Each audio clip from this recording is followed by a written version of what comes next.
لاپەڕی کتێبێ بدڕێ یاخود کتێبێک بە خەسار بچێت لە خۆتەوە دڵژان دەکا بۆی. تۆڕی 1964 کەمپینی کۆکردنەوەی هەزاران کتێبی ڕاگەیاندووە. لەم نێوەندەدا ژمارەی زۆر لە سەرجەم چین و توێژە جیاوازەکان چەندان کتێبیان پێشکەش بە کەمپینەکە کردووە. ئێوارەی ئەمڕۆ ڕۆژنامەنووس محەممەد نووری 500 کتێبی پێشکەش بە کەمپینەکەی 1964 کردووە. کاک محەممەد سڵاو لێبێ، سپاس بۆ بەخشینەکە و چۆن بوو بڕیارەدا 500 کتێب بەخشی؟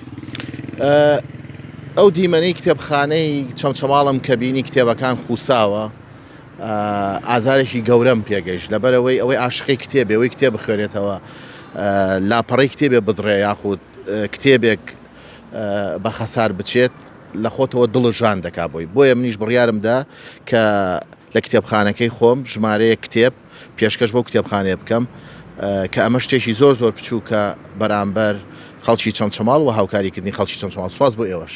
زۆر سپاس بۆ بەڕێستان. ئێوەش ئەتوانن کتێبەکانتان لەناو کتێبخانەیە دانێنێن کاتی پێویستان پێی نییە، وەرن کتێبەکان ڕادەستی ئەمە بکەن با ئێمە بیگەێنینە کتێبخانەکەی چەمچەماڵ و تاوەکو خوێنەران قوتابیان خوێندکاران سوودی لێ ببینن.